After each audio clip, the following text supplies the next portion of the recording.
Hi there, welcome to this video. We are going to discuss the graphs of sine and cosine function and some of the vocabulary and key features of these trigonometric or sinusoidal functions, okay?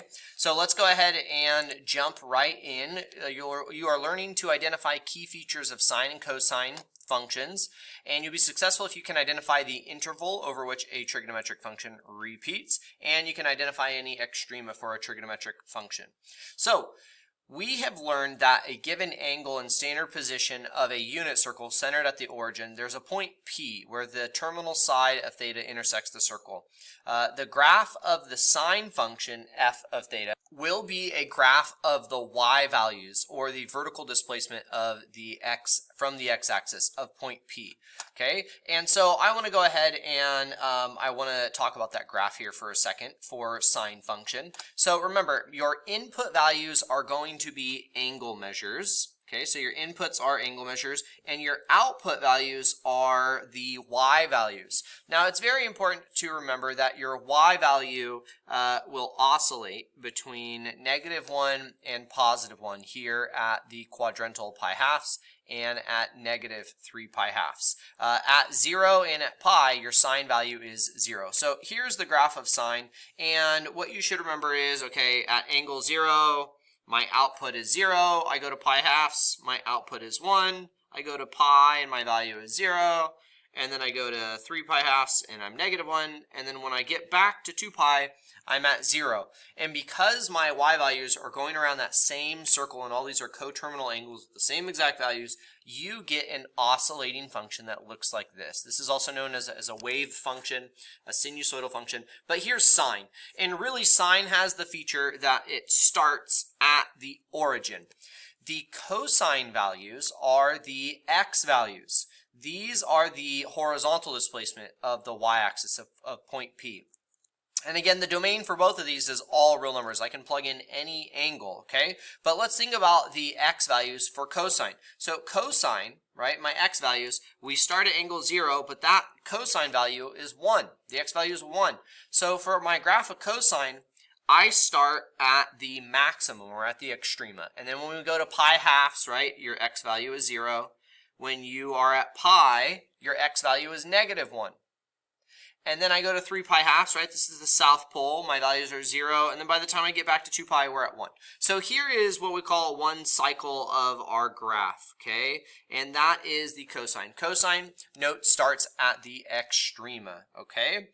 Now, trigonometric functions are what we call periodic, meaning that they repeat over a certain interval. And this interval we call the period. The period of a trigonometric function is the interval over which the graph of the function repeats. So how long does it take to repeat? That's what we call period. The graph for one period of a trigonometric function is called one cycle of the function. Okay, and just a kind of vocabulary where it doesn't appear often, but it could appear, is frequency. Frequency is the reciprocal of the period. So 1 over whatever your period is, okay?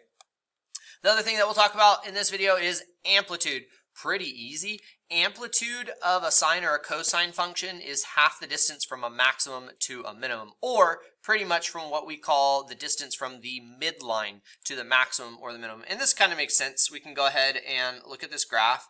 What you should notice is that this graph is centered at 0, so the middle of the graph is 0. We call that a midline. Y equals whatever that value is, 0. We can shift this graph up or down. We'll do that later. And the amplitude is the distance from your middle of your graph to the extrema. Now, if it's unclear what your midline is, your amplitude will be half of the distance from max to min. So you can see your maximum is 1, your minimum is -1. Well, that's a total distance of 2. Cutting that in half, your amplitude is 1. Okay? So, yeah, I think we've talked about everything. Oh, the only other thing I want to talk about is period for your parent function. The period for your parent function is 2 pi, and that's how long, right, it takes in order for my values to repeat, both sine and cosine. So kind of standard period, 2 pi radians. All right, so let's go ahead. Let's kind of work on identifying this from a graph, and this can appear as a multiple choice question on the AP exam. They say, shown is the graph of sine or cosine curve. Determine amplitude, period, frequency, midline of the function. Okay, what do I want to go ahead and do first? Let's look at, man, you know what I like to do is I really like to identify the equation of the midline. I really like to identify my midline. And I do that by identifying my maximum and my minimum. My max, notice that this maximum is 4, and my minimum is equal to negative 2. And so the equation of the midline is going to be half this distance. Well, what is this distance? We can go ahead and find the midline by adding the maximum and the minimum together and then dividing that, right? Splitting that in half. So the equation is going to be y equals, I'll put max plus min here, and we'll divide by 2. So I have 4 plus negative 2 cut in half. That's going to give us 2 over 2, which is 1. So the midline is going to be y equals 1. And some of you guys can do this, visually. You can just look at your graph and be like, hey, right here is the middle, but, you better be sure. But anyway, max plus min cut in half. Well, the amplitude is the distance between your max and your mid cut in half.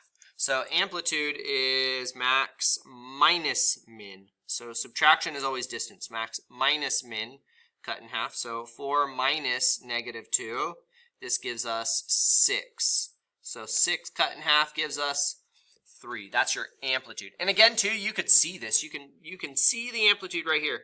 What's this distance right here? That's amplitude. Your amplitude is equal to 3, right? Your maximum minus your minimum. So 4 minus 1 gives you 3. Okay, last kind of key feature we want to look at is period. How long does it take for our graph to repeat? And kind of what I like to do is, I like to look for like a maximum point and then see how long does it take for me to repeat this. Or you can try to start at 0 and say, okay, how long does it take for me to find that? So I guess if I start right here, right there at 0, how long does it take for that to repeat? So up here, go up here, I'm going down, then I'm starting to go back up. That's going to be right here at 4 pi. 4 pi. So period is 4 pi. And again, you could also pick like a point. So what if I take this point here? I'm right before 0, and then I repeat here at that minimum. Okay? That's going to be 1 before 4 pi. So we get 4 pi. Frequency, just take the reciprocal, 1 over 4 pi. Not too difficult. Let's go ahead and let's look at example 2. Example 2. All right, here, this looks pretty simple. I just have 1 unit in between these. So it looks like our midline is going to be right here. There's the middle of our graph, and that is y equals negative 3. And if I go ahead and determine the distance between my maximum to the midline, that looks like it's just going to be 1. Amplitude is 1. Amplitude's always positive, by the way. So again, you could do max minus min divided by 2. That's your amplitude. Here, max plus min divided by 2, and then that would give you your midline and your amplitude. Period. How long does it take to repeat? Well, this one's not in terms of pi, so counting the distance is not too bad.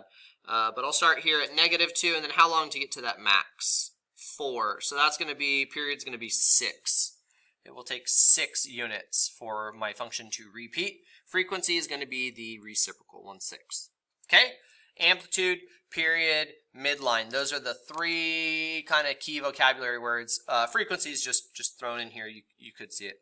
So go ahead, pause me, and then check your work on this practice problem. Okay, equation of the midline. I wasn't sure looking at this one, so I went ahead and I just added my maximum, which was 3, plus my minimum, which was -1, and divided by 2. So I get 2 divided by 2, which is 1. Y equals 1. That's your midline. Always make sure you write y equals. It's a line. You need the equation of the midline. Your amplitude from there up to your maximum is just 2 units. So amplitude is 2. And then period, I just picked these 2 points, and I said, okay, what's the distance between them? -1 to 7, that's going to be 8. Frequency is the reciprocal. Go ahead, please pause me. Try example 2.